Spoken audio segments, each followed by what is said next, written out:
Hello everyone and welcome to the FPL Cougar Show. I'm Chris.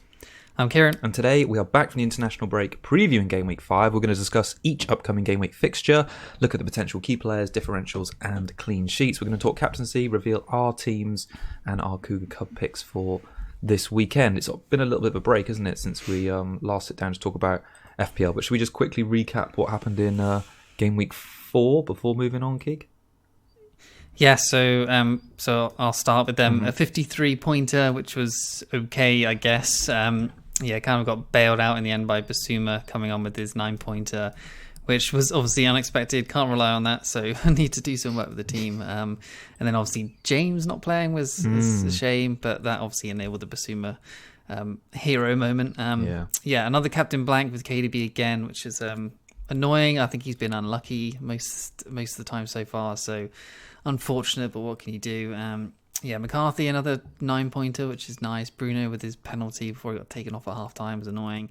Salah 13, Calvert-Lewin cancelled scoring with his 6, and then those were my returners. Went from 1.57 million to 1.52 million, so there's small green areas, but it's progress, I suppose. Yeah, definitely. Well, I think it's funny, isn't it? Like an above average score in that game week to only go up 700,000 or 500,000 places is a bit surprising. I had a slightly worse week, so I was under the average. I came in at 46 points. I went through it and I captained Ings, and watching the highlights, I thought he was a little bit unlucky not to score, especially in the first half. He had a really good chance, but otherwise I was a bit disappointed with Southampton. Their goals coming from deep, so had a captain blank. Ramsdale, another blank from Hill, no clean sheet from him, I should say. Trent with the -1. Heroes of the week really were in the defensive side of things. So Sice again picking up a clean sheet and 2 bonus, which was really nice. Walker-Peters got that clean sheet, and Salah, I think they were pretty much, bar Calvert-Lewin, my only point scorers. So all out on 46, and at the moment for me no transfers, but we'll talk about that more in a minute. Should we talk about our manager of the week and who did well in our mini league? Yes, so it's the lost one from Mohamed Abtahi, who got 113 points with no sort of chips played at all. Game week rank of 2.5k, Wow, an nice. OR of 48k, up from 1.5 million. So in and around our sort of rank at the moment. And it shows where you can go with one big week. So that's hopefully. So McCarthy 9, Son 18 as well. Obviously Salas captain on 26, James Rodriguez with 18, Wilson with 16, Kane with 16, and Calvert-Lewin with 6 points. So just hauls all over the place in that team, and it's not even like a sort of team set up just for one week kind of thing. That's a good team going forward, and he's smashed out of the park there. Yeah, he's done really well. It's funny, actually, I totally forgotten. Just seeing Son has just caused me to bring up some memories. Actually, going into last game week, I transferred out Son, one of the many people, because of that red flag, and obviously that totally backfired. And I wonder if I'll be one of the people bringing him back in this game week too. Anyway, on to the Cougar Cub picks. We both had little blanks, didn't we? Yeah, we did. I obviously went for Mahrez again, figuring City would do all right, but obviously not in the end. 2-pointer, and then you went for Tierney, which is a bit of a punt. But, 2 points as well, so both blanks. But so total-wise, I'm on 24 and you're on 22, so 2 points in it. Not much to put between us at the moment. And I think I've got a really good one for this week. So oh, cool. All right, braced for it. I'll be braced. Right, so we got the preview coming up now. Should we talk?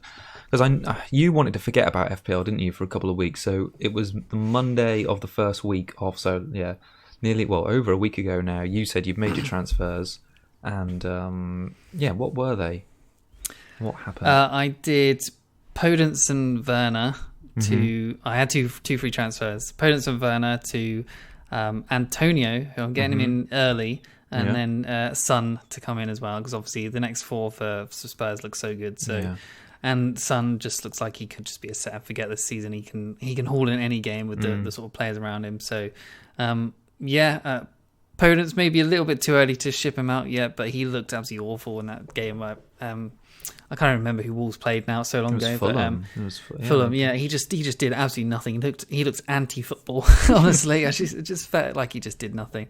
And then Werner. Yeah, I'm a little bit sad to see him go, because I actually think he's probably going to haul this week now I've sold him. But he just wasn't doing it and stuck on the left. And I just waiting to see if he can do it eventually, basically, and then I can bring him back. But for now, wanted to get onto Son and on Antonio early, so because I think he's going to have a good season and West Ham look good. So, and he's been scoring. So yeah, I like it. I know exactly what you mean about Werner. He's been sort of on my mind for the last 2 weeks because we're hearing that Pulisic looks like he'll be back. There's rumours that Ziyech he looks like he's got less of a chance of being back involved. And you'd kind of imagine if Pulisic's back in playing from the left, then Werner's probably going to displace Tammy through the middle. But to be honest, we still haven't seen Werner, have we, play through the middle for Chelsea? So we don't know what to expect yet. So yeah, it's going to be interesting to see how you come out on the other side of this weekend and feel if you like regret the Werner transfer, really. I mean, I probably shouldn't have gone early, but Werner was dropping, all that stuff, and Son was meant to be going up, but he obviously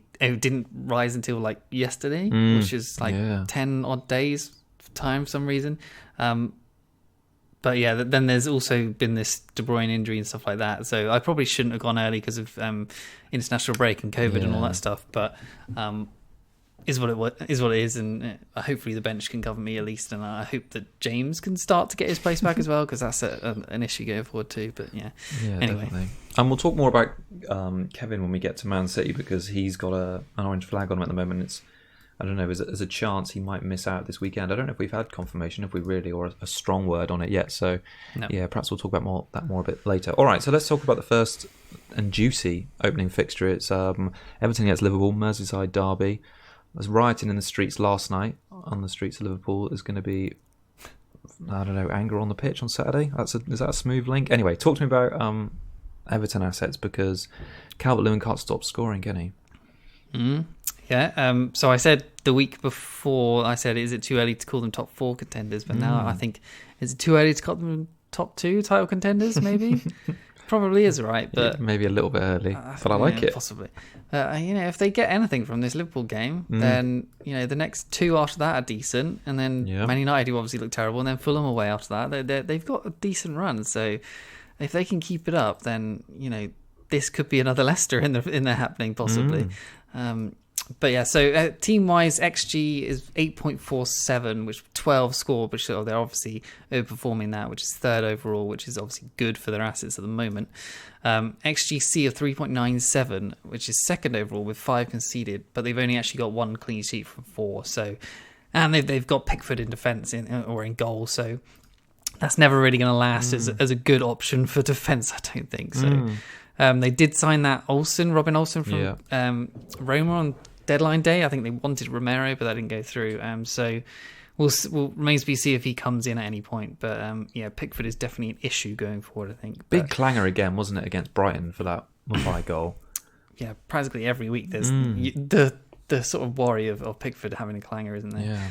Yeah. J-Rod obviously hauled last week, 7.8 million, 38.1% when I wrote this down. It's probably higher by now with ownership. So I didn't realise it was that high, and it's kind of scary not owning him, because neither of us own him at this point. And the double up with Calvert-Lewin seems like the way to go right now, because why not, considering how well they're doing. So he's had 2 blanks away from home and 2 hauls at home. So is that a trend developing? Possibly. But with no crowds and stuff, I don't really know if that is a thing. But this game is at home, so possibly another haul coming. Obviously is against Liverpool, who obviously going to be tougher, but 35 points in 4 games, which is an average points per match of 8.5, which obviously you take from anyone, and at 7.8 million, that's pretty good. So I did a little comparison of players around his price point, and he's making a mockery of absolutely everyone. So him at 7.8 million, he's got 35 points, an XA of 2.14, an XG of 1.3, and 10 shots, compared to Pogba, for example, who's at 7.9 million. He's got 6 points. He's an XA of 0.05, XG of 0.3, and 3 shots. So, not even slightly interested. Pepe at 7.7 million has got 9 points compared to Gerrard's 35, who's only had 2 shots, but obviously he hasn't started every game. Yeah. Willian at 8 million, 20 points. Yeah, he did well in 1 game, blanked in pretty much all the others. He's only had 2 shots. And then Havertz at 8.5 million, who's another 7 million more expensive than him, has only got 14 points. And his XA is 0.29, XG of 0.34 with only 3 shots, and J-Rod is just blowing him out of the water again. So huge value for money in Rodriguez here, and seems kind of silly not to own. Maybe I shouldn't have gone for Son. I should have gone straight to J-Rod and had that double up and been happy about it. But he's there to downgrade to, I suppose, from any one of my sort of power mids now. And yeah, if De Bruyne is out for any while, then James Rodriguez from next week seems pretty good to me. And I can possibly get onto someone like Werner again. So. Yeah. Has that big brace and big haul against Brighton sort of really brought him back into your thinking? Because before that, last week when we spoke about him, or before that game, you weren't so keen on him and looked like more of a creator than a goal scorer. And he hasn't had many touches in the box, shots in the box, but he's a smart player. He arrives at the right time and he's made an impact, and obviously come away with a haul. So I think maybe this Liverpool fixture is a bit hard to call, but the 2 fixtures after that are good on paper as well, and they've got Fulham in 5 game weeks time, so you could see some more big scores coming, because he's going to be central to them. I think he's just going to tick along all season, really. I don't see why he wouldn't, to be honest. If the only way he's just going to not be doing well is if he gets injured, really. And I think he's just going to tick along. Yeah. What do you think about him and the Liverpool defence this game week in particular? So talking about this game, it's usually cagey because there's only been 3 goals in the last 6 meetings.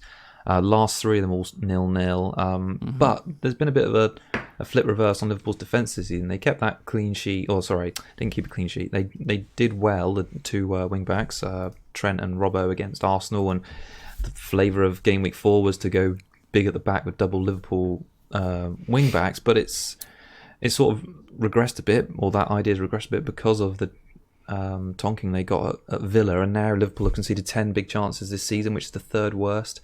I mean, was it Adrian that made all the difference in that game? I mean, it was basically I was going to say it was their first choice back 4, bar that.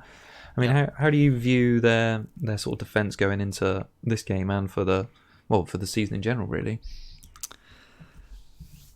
Oh, this game, I think you're probably expecting it to be tight, just because of the history, and they're both going to want to beat each other, and they're both going to want to be as tight and not to concede as possible. So maybe their sort of attacking mind will be elsewhere. I don't know, but or it could go completely the other way. But there could be loads of goals, and Adrian could be the awful. And Pickford could be as well the key to both teams scoring goals and having to score goals to keep their sort of first place in the league. Well, obviously, I think Everton are solo first now, aren't they? So, yeah. It's a 6-pointer at the top of the table. It is, it's tough to call. It's really tough to call. And obviously Liverpool is pretty much all locked down now as well. So not that really affects anything, but I wonder if it would affect the match going ahead. I assume not, right? But we don't know. Anything could change. We're still only Wednesday. I suppose we'll have to find out.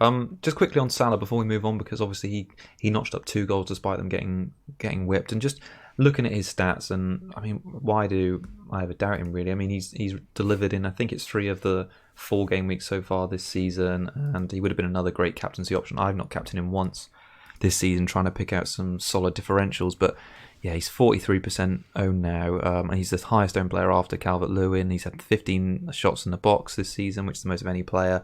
3 big chances created as well, which is the highest of all players. So it shows he's being prolific both in front of goal for himself and for others. So yeah, I'm not sure though if he's at the moment the armband's on him because of his form, but the history of this game and what it means already this season kind of makes me think it's going to be a bit cagier, which is mad to think, because since we've had football back from Project Restart, there haven't been too many cagey games, especially between the big sides. So yeah, I think it's a tough one to call whether Salah's a good captaincy option this week.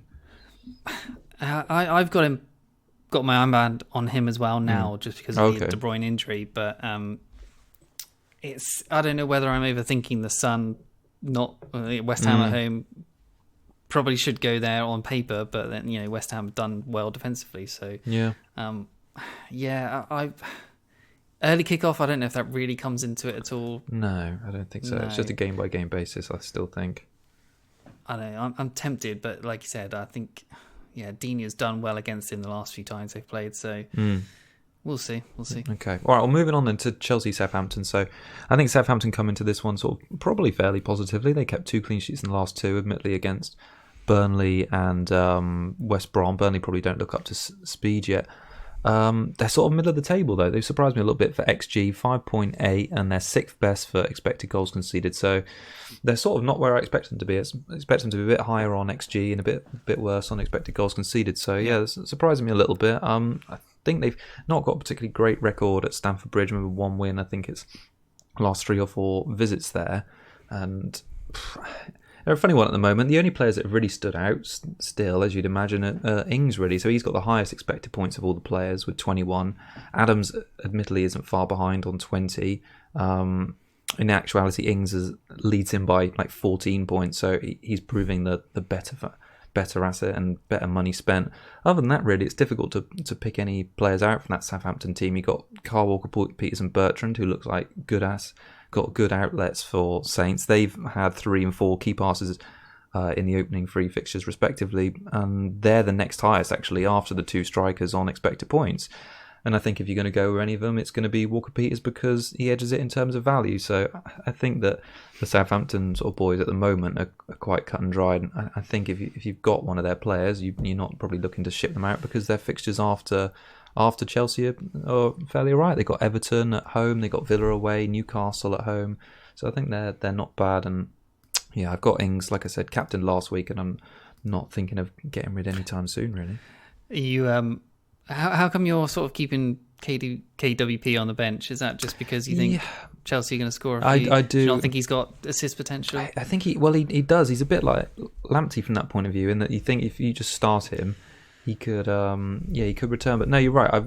Even despite their good expected goals conceded record, I kind of think that Chelsea can do a number on people. Palace turned up at Stamford Bridge the other week, and whilst they had really good numbers going into that game, they held out for a bit and ended up getting tonked 4-0. So I kind of think the same thing could happen to Saints, especially if they try and play a high line like they do against big sides like Chelsea. They're not going to be as naive as they were. I don't think so. Chance. Especially away from home. So yeah, I don't know. Things might change, especially if especially if we hear that Patrick Van Aanholt doesn't start and it looks like Lascelles has got a yellow flag, so I might be forced to play Walker-Peters anyway. But for the moment, yeah, he's actually second on my bench, so probably keep it that way. Anyway, what's on Chelsea side of things? Let's talk more about it, because you've got rid of Werner, but I don't know, Havertz scored in the international break, didn't he? And he's got 2 assists in back-to-back games. I mean, he is 8.5, but he's returned consistently now in the last 4 games he's played, especially if we count that League Cup game.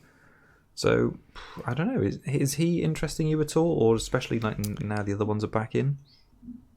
He probably should be, but I guess now is probably his time to shine. If Pulisic and stuff are going to come back and he's going to play in the 10 role, then yeah, it probably is his time.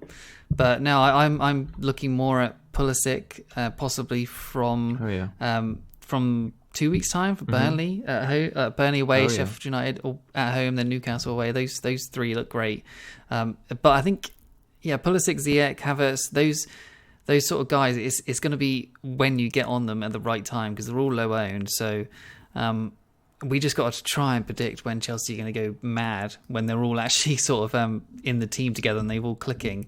Then I think it could be that Burnley away game to start sort of going big. I would love Southampton to come here and sort of get maybe a 1-0 loss or something like that, or a clean sheet would be fantastic, because I don't know, stranger things have happened. Southampton keep clean sheets when you just don't expect it from them. So, it's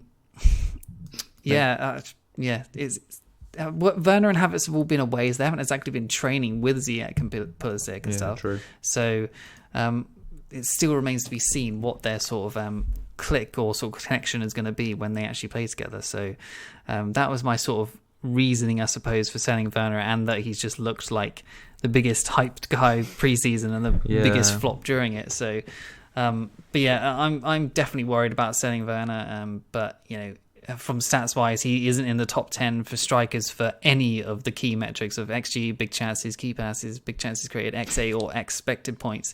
He's not in the top 10 for any of them. Yeah, and then he creeps into 9th of strikers for shots taken with 11. So, which is fine, I suppose, but still, it's pretty bad for him right now. I'm really. And even so, oh, sorry. I was gonna say, I think with the in that Germany game last night, he didn't take many shots, and the goal he scored was quite fortunate. I suppose it was well taken, but yeah. So I mean, at the moment, I think if you've held him until now, I think you should probably hold him. Yeah. But Especially I just for another wanted to home get game. rid of him. Yeah, I can totally understand that. I mean, like I say, I've been on the fence about what to do with him for quite a while. I'm just sort of hoping that Pulisic is fit enough to start and pushes him in the middle, and then we see more of him. I think he should be. He got minutes at the end of last game, so Pulisic should be ready to go. It's Ziyech, I think, will probably come off the bench. Is what seems to be the most likely outcome for this week. And yeah, so that sounds all right. But next week against United could be a big game for them. Oh, definitely. Could be a smashing again of United if United don't buck their ideas up, and then that Burnley away game that feels like one where they could go big. So hopefully I can sort of maybe try and roll a transfer next week and get possibly onto two of them for that Burnley game. That'd be nice. Yeah, I'd like to join you with Pulisic as well, because last season it was quite fun to own him at the back end of the season. He was fun to own. He was good. Yeah. So. No, okay. All right, should we move on, because there's another big game coming up, 5:30 on Saturday. Or any more you want to chat about Chelsea, or is that all right? No, let's move on. Okay, all right. So Man City host Arsenal, and basically it's 3 juicy fixtures on Saturday, and 4 really, Newcastle, Man United after this. But yeah, Man City hosts Arsenal. Should we talk about Kevin first, because he's got the flag? Yeah. We don't really know. He's a doubt. He came off early against England, didn't he? Not many reports. I don't know if he's out for a couple of weeks. Is it definite transfer out? So what I've seen is that he's a doubt, but not a major doubt. But he's not a slight doubt. So he's just a doubt. And I've seen different sort of people saying that like he should be fine. Different reports saying he's a major doubt. And so at this point, I think you just kind of go with what's best for your team on him. If you want to sell him, then fine, I suppose. But we've seen what Son can do with a red flag. Yeah. And then, but yeah, De Bruyne's got a great record against them. Apparently, it might just be fatigue and tiredness, that sort of thing. So maybe he gets 60 minutes. Maybe he comes on off the bench, which would be not great. But I think I'm keeping him just because I've already made 2 transfers. I've took enough bloody hits this season. So I can let Basuma come in against Crystal Palace. That's fine. Lewis against United probably isn't even awful either. No. So, what was his numbers looking like though? Because I mean, has he been? He's obviously blanked in 2 games back to back in the league. Leeds, Leicester. Yeah, he had 13, 2 and 2, so 2 blanks in a row. Yeah. Hit the post in one of the games, had a few good chances squandered by teammates, which seems to be his sort of MO at the moment, with the teammates screwing over big chances from him. His XG of 1.63, an XA of 1.13, 11 shots, which is still quite high for a midfielder, 2 big chances, 14 key passes, which is by far the highest in the league, and then 1 big chance created and 17 points. So it's not bad. Obviously, I would say he probably is still the best player in the league. So it's too early to write him off, that's for sure. And yeah, people who sell, I suppose, is fine, because it sounds like he would only miss 1 game anyway, to be honest. So I'm fine to keep him at this point. Yeah, he's a real 50-50. I mean, like I said, I've got the captaincy on Salah at the moment, but it's purely based on what injury news we get from Kevin, because I do fancy him in this one. Arsenal have been a really strange team to sort of analyse. When I was having a look at their numbers and the notes, it's really strange. So they're actually worse for Southampton, who themselves look quite poor for XG this season. They've got 5.85 and returned 8 goals, so they're overperforming quite a fair amount for this stage of the season.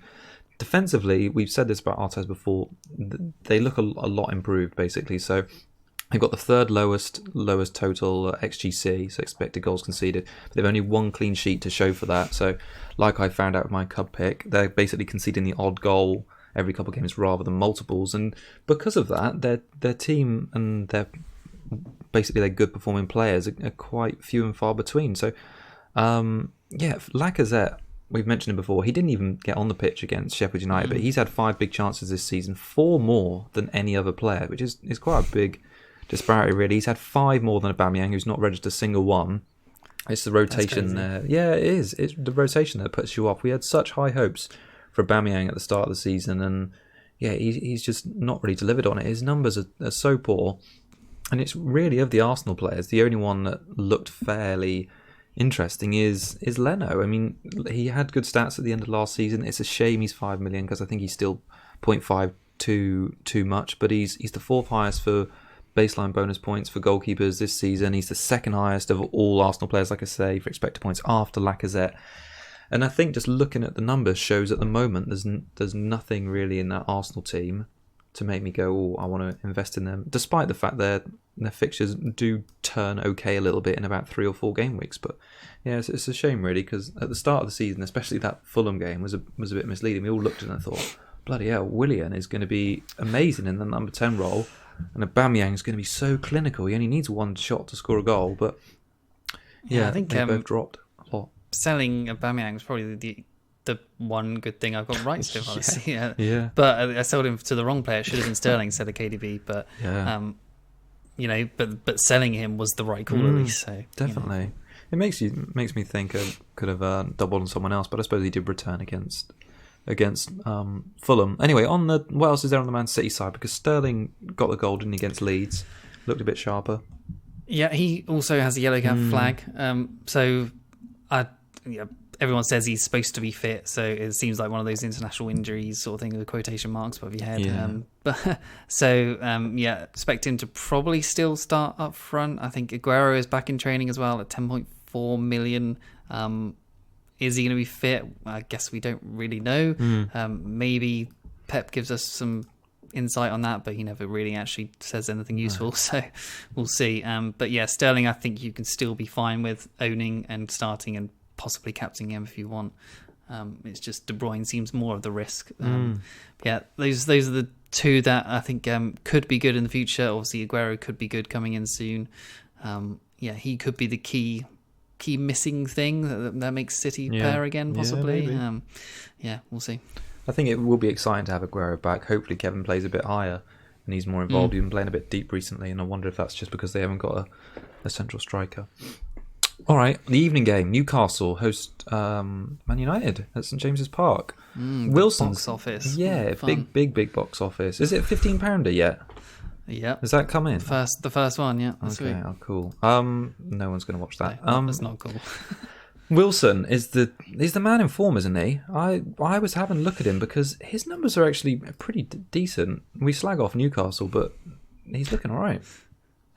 Yeah, so probably time to take notice of him, I think. XG of 3.08, but penalties are included in that. XA of 0.48.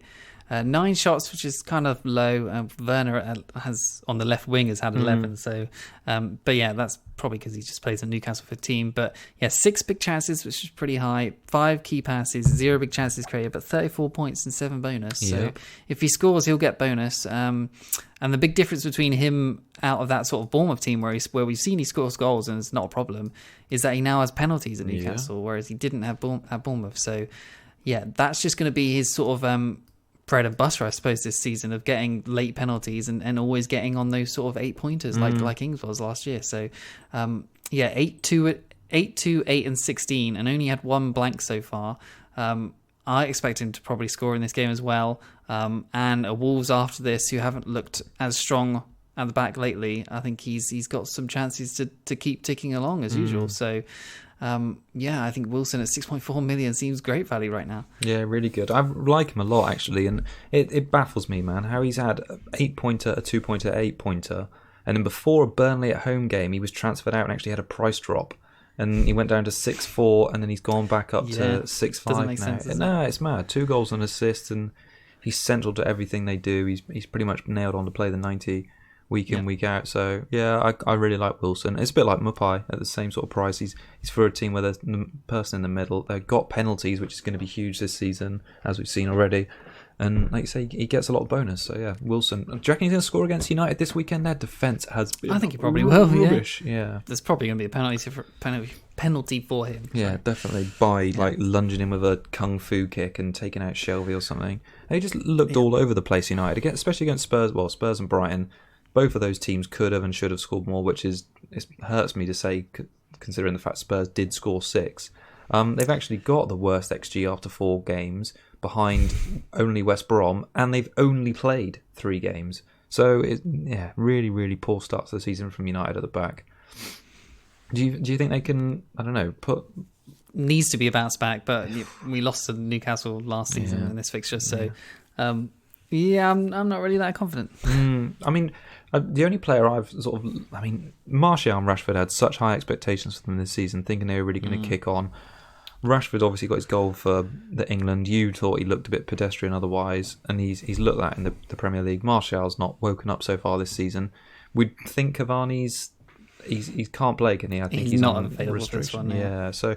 Bruno is really the only player who's performed so far, but he's living off penalties so hard. So he's only had 2 shots in the box this season. They were both the penalties. I mean, you can't argue with the 3 returns in 2 games, but I think he's had a really slow start. And I did a bit of a comparison with him to see how he's doing, because KDB he sort of tracked quite similarly to at the end of last season. And I want to see how that stacked up after 3 games, which is admittedly a small sample size, but they're actually quite close. So just the baseline number to think about is expected points for Bruno is 19.5, KDB 21.5. That's after 3 games. And when you put a million difference between them, I don't think that's a whole heap. KDB absolutely wipes Bruno across the floor with expected assists. But XG is really similar, 1.63 for Bruno, 1.68 for Kevin. Kevin's had more touches in the box, almost double Bruno's, 16-7. He's doubled in for shots in the box, 5-2. But it's I suppose the XG on Bruno's side is bumped up by the penalties, but so far they're tracking quite similarly. Well, KDB has had a penalty as well. That's true, yeah. But at the moment they're tracking quite similarly, so yeah, it was something I was looking at just to see how those 2 were comparing based off last season as well. So yeah, interesting numbers. I'm just glad to at least own him this week, because I think he could do well still. And there's rumours of him sort of having a bust up in the half time. That's why he was taking off. But I kind of like that about him. I'm glad he's sort of having a go at Maguire and Ollie and all that stuff, because it means he's got the passion for the shirt. Yeah, definitely. And that hopefully he can sort of come back into this game and be like, bloody hell, guys, just let's get them wrapping around his boot, give him a kick up the arse, and sort of just get on with it and score some goals and actually wipe this Newcastle team out. But that's just hopeful, obviously. But we'll see. Yeah, we can only hope. I mean, I'm pleased as well. He had a go at Lindelof as well, didn't he, in the Europa League last season? Yeah, so. True. Yeah, no, I like that about him. Is there any more you want to mention before we move on? I mean, if anyone else has Lewis, he's now got a yellow flag, Newcastle defender. But apparently it's just sort of a small thing, and he should be okay to play. Okay. So, in case you're trying to start him or anything. Now we get to move on to the most boring game of the game week, surely. One to sort of sleep in for on Sunday and miss entirely is Sheffield United against Fulham. Difficult to talk about this one at length, so we won't. On the Fulham side of things, they're still on this fairly decent fixture run, although they've got 2 typically sort of tougher defences up next in Sheffield United and Crystal Palace. Despite that, Fulham have failed to score in 5 of their last 6 league games, although they're not too bad on the attacking front, which is funny considering they haven't scored. They've had 25 shots in the box this season, which is roughly mid-table, so I think they've been a bit unlucky. A good team to play though, Sheffield United. They've lost the last 7 games, and it could be a chance. Mitrovic is the only one who's worth looking at on the Fulham side of things. He's had over half of Fulham's shots this season, 13 of 25, and he's dropped to 5.9. So yeah, 66% goal involvement for him is pretty decent. But otherwise, Fulham, nothing really to say.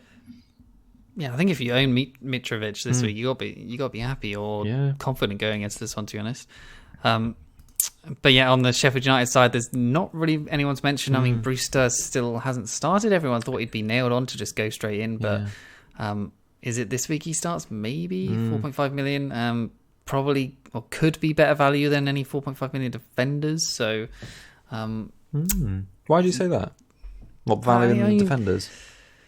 Yeah, just because I think it was someone like, I saw this on Twitter, McBurney or something scored like 89 points or something like that last year, and he was 4.5 million, and he scored more points than most 4.5 million defenders last year. So that's just where that sort of comes from. I'm sorry to whoever said that on Twitter, and I can't remember who it was, but so that's where that's coming from. And Brewster could be good, and obviously we know he's got quality in him from being at Liverpool. So just see if he gets the starts, I guess. Such a strange. Well, it's a difficult one because as well as that, like he hasn't had much experience. Like it was almost similar. It was him or Ollie Watkins, wasn't it? We knew Sheffield United were interested in him.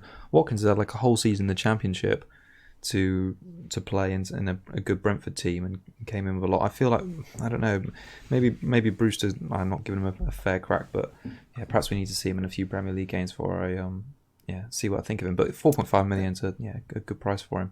They've got to give him a chance, so why not this one against Fulham, who are pretty toothless. So. Yeah, true. All right, Palace against Brighton. Yes. We'll skip on nice and quick because, like I say, not much to talk about that one. Palace, they're on a good fixture run now, starting right now.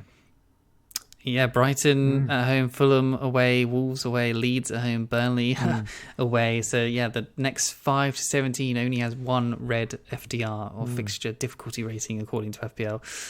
So that's a long stretch.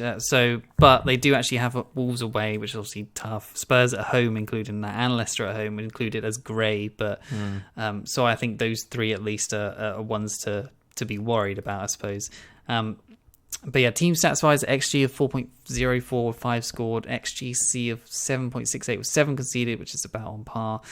So they're looking averagely mid-table as usual, sort of for Crystal Palace. Zaha, 7.2 million. Everyone looks at him at some point in the season during these good runs, and also people have already this season. And someone actually asked him on Twitter if they should put him in their fantasy team, and he just, with one word reply, just said no. So, which is pretty funny. So I'm taking that as don't put him in. And then, so he's had 10 shots, XG of 1.85, an XA of 0.51, 3 big chances, 5 key passes, and 0 big chances created, which is okay, I suppose. But he had a return of 8, 15, 1 and 2. So his 1 and 2 has been on good fixtures as well. Yeah. The 15...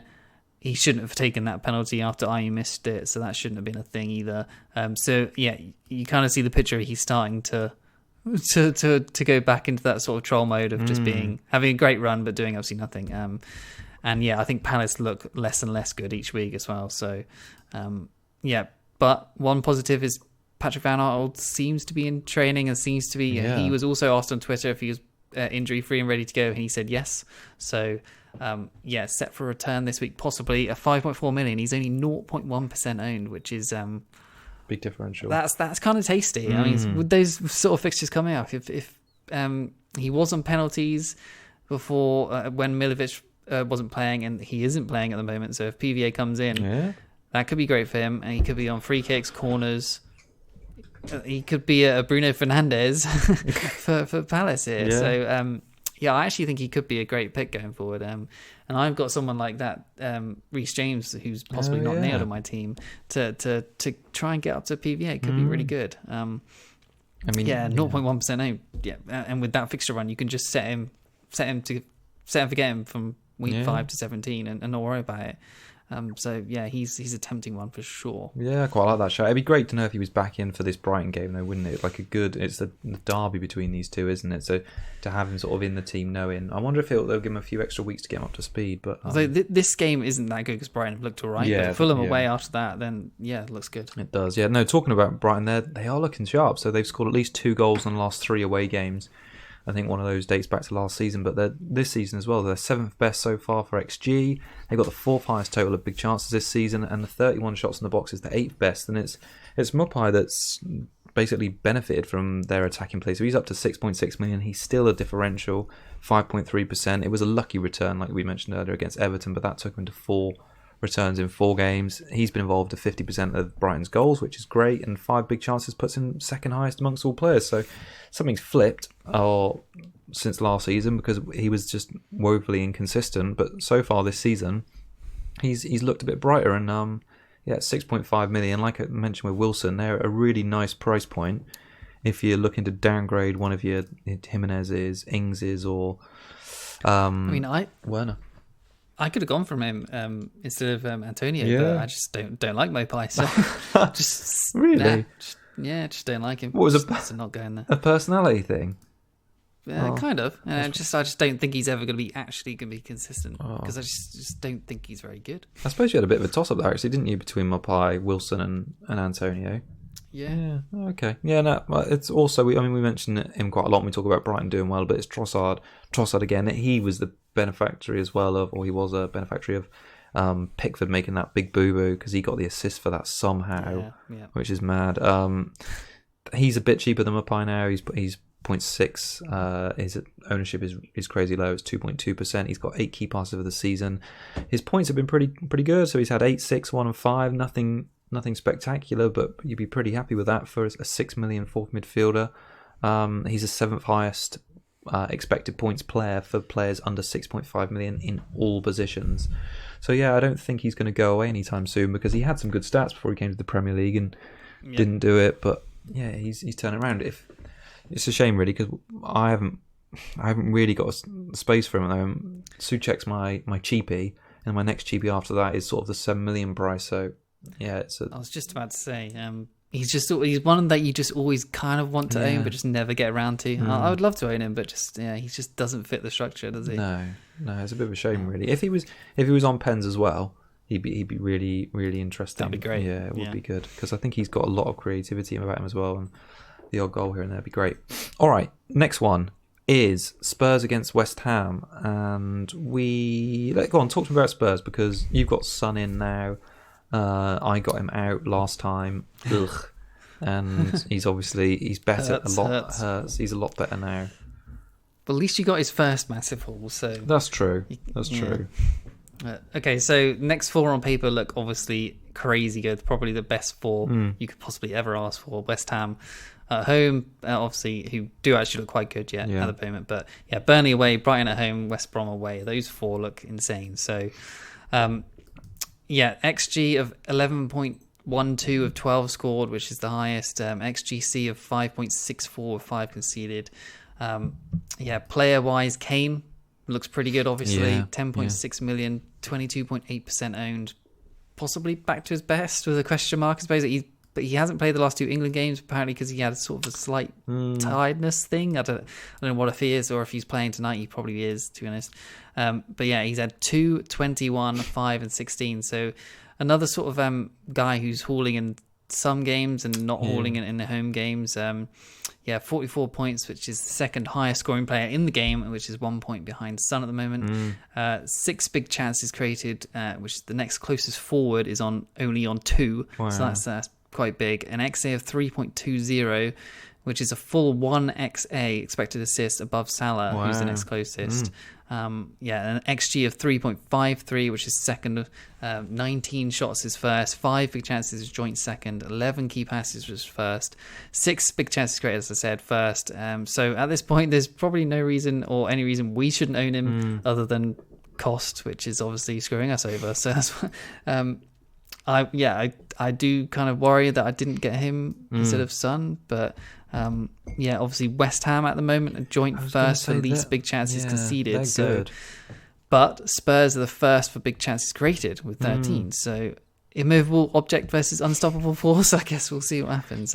We do still know that West Ham are generally crap. So I must apologise to any West Ham viewers out there. Yeah, sorry about that. That has been the trend for a while. Yeah. So yeah. So Son-wise, obviously you did get rid of him, unfortunately. Ugh. So I don't know. I just got down here. Did Jose fake or lie about his injury as a tactic against Man United? What do you think? Well, I'm listening back to, I'm reading some reports about it. So basically, after that game where he got taken off early against Newcastle, someone asked him what was wrong with Son, and he didn't really have an answer. He said, he was a bit tired or something like that. And then he got asked in the proper press conference what was up with him. And he changed his story and said, he's got a hamstring injury. Yeah, he said he's out for a while. He said it was bad. Yeah, but he didn't say that initially the first time round. So I don't know what changed in the 10 minutes between the TV interview and the press conference. And or maybe he didn't know at that point. Maybe he didn't know, yeah. But then fast forward, obviously we started to hear more and more things that Son could be ready. I don't know. I don't think it was a tactic really, because probably... obviously he must have had a knock in the first place to come off against Newcastle, but I don't know if it made much difference to United's preparation really, whether Son was in or not. But I think it's from watching the documentary, Jose likes his players to play through the pain. So I think even if they're even a slight bit injured, you could probably think that they would, or Jose would convince them that playing was a good idea. So yeah maybe we should expect that more often. And the same with Kane. maybe he's told Kane, look, I don't want you playing for England. I want you playing for us. We've had a decent start. Well, had a good start to the season. What do you think about their home form though? Because they've blanked, haven't they? Both. Well, I think Kane got an assist. Yeah, so Kane's the only one who's out of the two has returned at home so far with 5 points. But yeah, Son has got 2 and 1 at home so far, and 24 and 18 away. And obviously, this is a home game with West Ham looking decent defensively. So is there the obvious sort of thing of just like that's probably why I'm not going to captain him? Is that just a fallacy? I don't know, but. Maybe it's classic overthinking, as like I said, West Ham haven't particularly or generally been particularly good. So, and Spurs have got Bale coming in as well. He looks like he'll probably start. So it could free Son up, it could free him, or it could take away his sort of points. Who knows? But I think Son could be just a set and forget of just he could haul in any game when Kane is on fire, when he's always running in behind. He's going to destroy most teams, I think, but West Ham are probably going to sit back in this game, and it's not going to be as open for them as people might think. So I'm glad to have got him in at least. This is not just for this game; it's for this fixture run of these next 4, and to just hopefully get some hauls from him. But so his XG of 2.96 and an XA of 1.96, 10 shots, 6 big chances, which is obviously from Kane, 6 goals, which I think is the highest at this point, 13 key passes, 3 big chances created as well, and 1 assist. So he's doing, he's got XG and XA in him. So I feel like I'm happy to own, and you probably shouldn't have got rid. Are you thinking of getting him back? Maybe I do regret selling him, but at the time it seemed like a good decision. A hamstring injury is usually like 4 to 6 weeks, and I'd even made those transfers early, and it wasn't until late in the week, and then even after the deadline, it was quite definite he was probably going to start. So I do feel a bit mixed about it, really, and also the fact that I had to make 2 transfers. I did make 2 transfers as part of a switch to a 3-4-3 with Barnes and Calvert-Lewin in for Son and Davis. I think it was. It's going to be hard for you to get him back. Yeah, so the only ways I could potentially do it is sacrificing Werner or Ings to a sort of 6.5 million striker, and then upgrading Barnes again. So that's doable. But you could just wait it out this week. That's what I'm thinking. Think that the home form is just going to be carry on, and he blanks, and then get him next week for the away game. That's pretty much what I had in mind, really. I mean, like you say about the West Ham form, so they've only lost once in the last 4 away games to West Ham, and they're in such great form. So they're the best in the league for expected goals conceded. Bear in mind they've just played Leicester, who put 5 past City, and they played Wolves, and they kept clean sheets against both. So, 3.07 and only 4 goals conceded is the best of all teams who've played 4 fixtures. So you've got to give them credit where it's due, really. So they come into this great form. They're sort of slightly overperforming their XG. They've got 8 goals from 6.4, so that's a fair amount. But their players are looking good in lots of positions. I've sort of picked out Cresswell just because of his 2 assists. But if he's going to play this wing-back role this season, I think he could be a really good option when their fixtures are favourable. So 4.9 million, so he's a little bit pricey. His returns have been patchy as well, 1-1, 7 and 15 mixed returns. Did get a bit of bonus against Wolves, but I think that the main interest for him is he's on corners and indirect free kicks, and you know that they've got such good attacking threat now in the air, especially from Antonio and from Souček. So I would imagine he's going to pick up more assists this season, and especially if he plays wing back, he'll have more chances in open play to put balls in. So I do. From Gameweek 8, possibly. Yeah. When that fixtures do turn, then why not? I do think he's quite a nice differential there. So he's definitely one to keep him on, and the same as Bowen, really, because I mean we can talk about Antonio and you've got him, and we talk about Souček quite a lot, but he's another low ownership player delivering decent returns. Amazingly, he's dropped in price 0.2, and his returns have been 2, 8 and 15. But he delivers for West Ham when they're playing well. 7 shots in the box is only 3rd best of the West Ham players, surprisingly, behind Antonio and Souček. But he's been clinical, and 17 touches in the box so far isn't far behind Antonio on 24. Again, for me though, he's just in that price point where he's not the main man for. He's 6.3 million, so he's taken up a valuable midfielder slot. He's probably not the main man in the team, and he doesn't have penalties or set pieces. So you're relying a lot on him doing it in our open play, and he is going to be inconsistent, which would be my thing about him. But for their good fixture run, he could be an interesting differential. Yeah, and just on Antonio, he's up there with all his stats for the attacking metrics. He's in the top 10 and top 5 for most of them at the moment. So, and he's had bad fixtures. So the next 3 are not great, obviously, but I think he can still. With City have looked bad, Tottenham have looked bad in defence, Liverpool have looked bad in defence. So I think he can probably score on all 3 still, and hopefully I can get some points and be on him early while he's still a differential, while everyone looks to get onto him from Gameweek 8. Yeah. So I think I will. I mean, his fitness has been good as well. I think he's been unlucky not to get an England call-up as well, really. I think he's just... Is he English? I didn't even know. Yeah. Okay. All right, on to Leicester against Aston Villa. Obviously, they looked fantastic. This is Villa against Liverpool. Something was up with Liverpool that day, but the Grealish, Watkins and sort of Barkley ripped them apart, really. And I think Villa will come into this one feeling really good. So they've got the second highest total of touches in the box, despite playing a game less than every other team. That's 101. Grealish has had a third of those touches in the box. He's had 28. 8 of those are led to shots. 10 key passes for him is the third highest total in the league.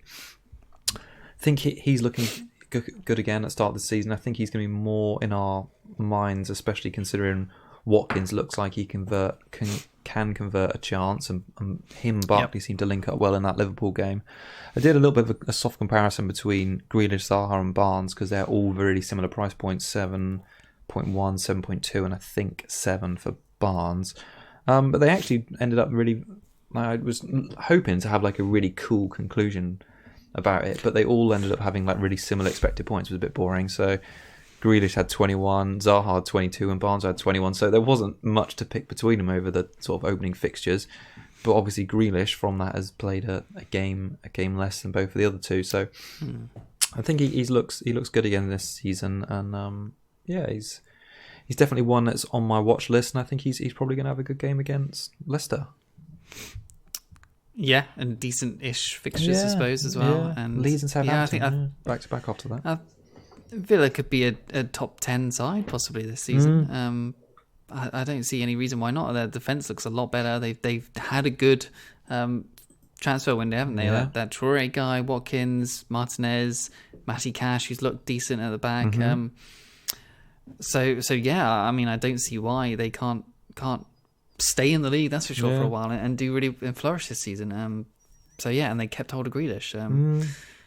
I'm certainly looking at him going forward. Hopefully he can keep it up. You and me both did well on him last year. I've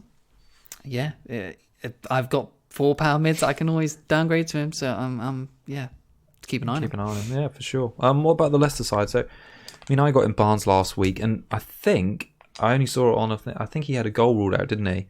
Right near the end, which was a bit... I didn't see. I think he had a goal ruled out, so it could, on a different day it could have been better, but it sounds like the whole of Leicester, or the Leicester team, just played really woefully after putting it on against Man City. Yeah, I mean, Vardy, still his XG a 3.82, but he's had 4 penalties, so that's lower than what you'd expect for... I mean, he's basically, XG for a penalty is probably like 0.75-ish, I guess. Yeah. So his XG being lower than the amount or sort of sum of that is basically he's just, his XG in normal play is basically 0 right now. So he's only had 7 shots in like 4 games, which is really bad, which is 15 for all strikers. They've scored 12 as a team, and he's had no assists. He's only got 4 goals, I think it is. So what has he been doing the rest of the time? Like, we say he's a stat buster, but like these stats are actually pretty damning on him right now. So it seems like Barnes is doing way more sort of the creativity, getting shots, getting assists, and so I think you're happy with Barnes right now. And Vardy seems like he is actually generally just declining, unfortunately. But I guess we'll see from now on. But I just want to mention Justin.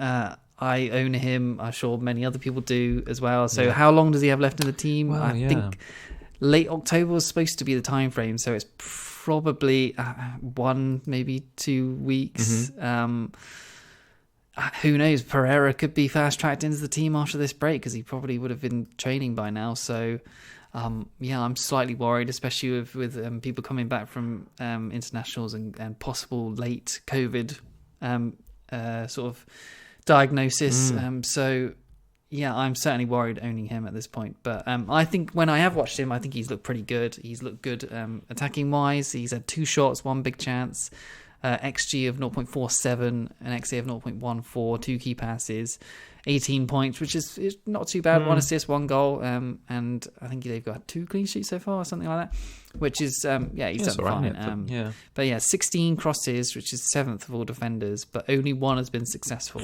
And you compare that to Dina, who's had 32 crosses, which 10 have been successful. So it needs to get them on Vardy's head at least.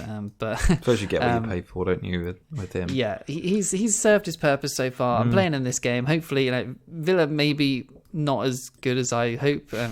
They look good, but we'll see, I suppose. Or Leicester should be able to keep them out, hopefully. But on paper, this looks like a good fixture for a clean sheet at least. But we'll see. I think it's another one of the box office games, actually, because it's the evening one. I think there's only 4 this weekend. I think there's 1 BT Sport box office, which is Chelsea. It and is, then 3 Sky Sports, the United game, this game, and West Brom Burnley, which is going to be an absolute showstopper. Let's talk about that one. It looks like Sheffield United Fulham is as well, really? actually, on BT. My gosh. Oh, yeah, who's paying for that? Showstopper. West Brom against Burnley. I was thinking when I was looking at the show notes, do you remember when you used to have back in the day, forward Monday night football game, and everyone's like, oh my God, it's a really good for Monday. And now we get West Brom against Burnley. It's awful. Anyway. We don't have to watch that. So we don't have to watch it, which is great. Anyways, Burnley, there was really not much to sing about, really. West Brom have managed 13 shots this season, so it's probably a week to play your Burnley defenders in this one if you've got them. I wish I still had Charlie Taylor from my sort of pre-season drafts because he'd be nailed on to start in this one. But yeah, Burnley have really not done a lot so far this season. Wood is the highest for expected points of Burnley players at 13.6, which over 3 games is about 3.5 points average. So that's quite poor, really. I kind of expect him to return in this one and Burnley to scrape out a 1-0 and probably kickstart their defensive resilience. But I think it's going to be a really poor game. They're the 2 worst teams for XG. And Burnley's form is woeful as well. Lost the last 4, so yeah, I'm not going to be setting a reminder to watch this one on Monday. So on the West Brom side, there isn't really anyone to mention, honestly. I think Pereira, their top scorer at 19 points, is probably their only sustainable returner of any kind of points. Yeah. But he's still not probably worth a pick. Robertson, 17 points. So far, I mean, that good game against Chelsea, but was gifted the goals, so probably a bit of a flash in the pan. Their fixtures are okay: Burnley, Brighton, Fulham, Spurs, Man United. So the next 3 are decent. 2 after that are difficult. But yeah, the XGC of 9.94 with 13 conceded, which is 13 conceded after 4 games, is pretty bad. So Johnston at 4.5 in goal, he's nailed on at least for, it seems to be a point for saves each week. He's had 4, 2, 7 and 7 for saves each week. So that's not bad. So yeah, if they ever get a clean sheet, it's going to be pretty rare. He'll probably get some bonus if they do, because he'll probably get a load of saves as well. So that's something, I guess, but just don't bother with either of these teams right now, I'm afraid, apart from maybe Charlie Taylor. Yeah. All right. On to the last game of the week, which should be one I'm actually really quite looking forward to. Leeds against Wolves. I think 2 teams that have got quite good managers and have their teams play a certain way, and it should make for quite an entertaining game, I'd like to think. Wolves are still on this good-looking run of form, but they got whipped by West Ham and quite an unconvincing performance against Fulham. Obviously, that's why he got rid of Podence. Jimenez was so hardly brought in ahead of this one, and he had quite a poor game. He does. I mean, I kind of think that maybe the reason why Wolves have been a bit sluggish is because they've got rid of a lot of their creative players from last season, which is quite a simple but probably a realistic answer. I mean, they sold Jota, they sold Doherty, and they were quite high up for goals and assists. Johnny injured as well. Johnny injured, yeah. So that's quite a creative element of their team that's just been ripped apart, and they've got to just try and learn to play with some new players. So yeah, tough. An XG of 4.2 with 4 goals scored puts them at 15th overall so far this season, which is quite poor for them. And they had fewer shots in the box than Fulham. It's Seiss really the only one there who appeals at the moment. He's had 4 shots in the box, which is second highest of all Wolves players, and that's quite a quite big for a defender in a team that can keep clean sheets. He's picked up 5 bonus, highest of all defenders and 5th of all players. So I'm pleased to have had him from the start. So I'm happy just to keep owning him, and I'll just keep an eye on Jimenez to see if he can regain some form when they get their team sorted a bit.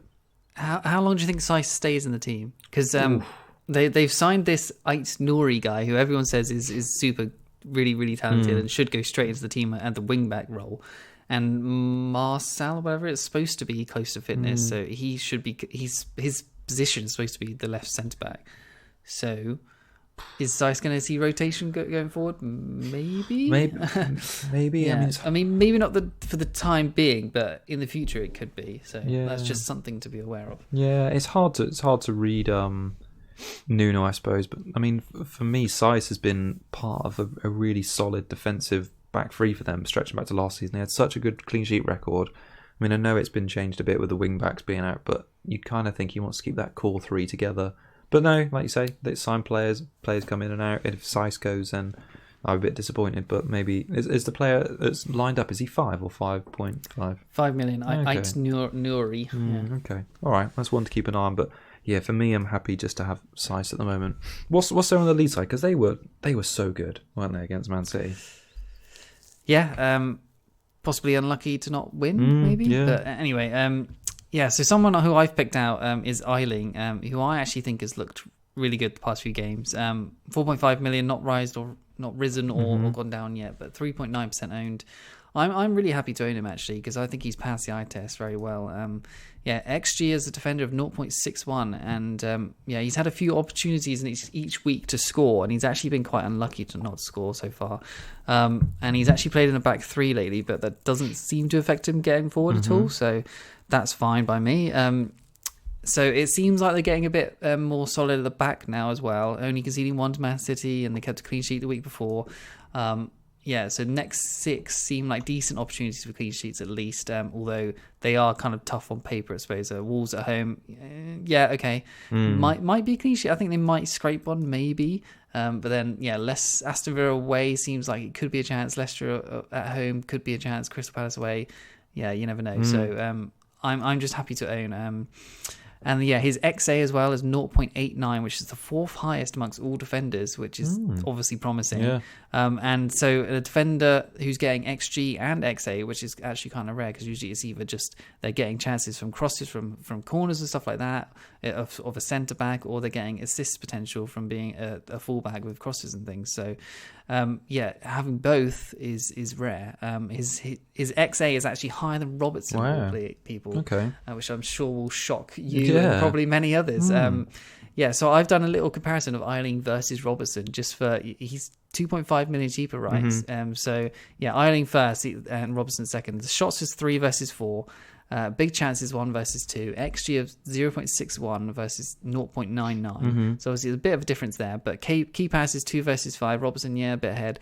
Big chances created 2 versus 1. So Eiling winning on that one. And then the XA of 0.89 versus 0.73. So they do match up kind of decently well. And at 2.5 million cheaper, obviously I'm not saying he's Robertson, and he's probably not going to score anywhere near Robertson's points at the end of the season, but for that sort of price difference, and you can spend it elsewhere, that seems pretty good. And I think there's a big score coming from him soon, and it could be this game. I think a goal possibly and a clean sheet coming soon. I'm happy to own him, basically. Yeah, and I kind of feel like they're going to be... I mean, the game which sort of surprised me about them really this season was that Fulham one when they conceded 3.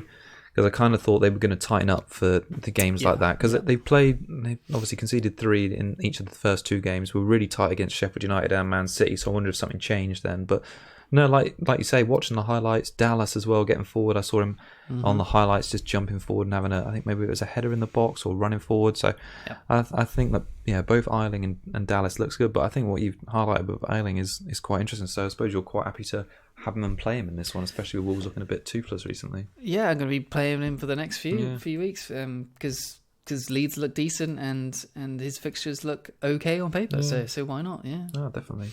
Any more on the Leeds side of things? I've got down here Rodrigo, Oh, yeah. 5.8 million now. He's dropped twice already, 3.3%. I feel like he's probably going to get a nailed on starter place soon. So for the limited minutes he's had 6 shots, 1 big chance, an XG of 0.87, which is quite high for the limited minutes. Yeah. XA of 0.03, 2 key passes and 11 points. That's pretty good. Yeah. So I don't know, but does he force Bamford out? I'm not sure, or do they play together? I guess it remains to be seen. But I think eventually he's going to start getting that place, and he's cheap in a team that's really attacking. So he could be a good asset eventually. Yeah. No, I do quite like the Leeds attack. Obviously, Bamford showed himself up to be quite good at the start of the season. So if Rodrigo can sort of come in and take the chances Bamford was getting as well, then yeah, at 5.8 million, a bit like Watkins. Yep. Yeah, they're good. Excuse me, they're good players in teams that know how to attack well.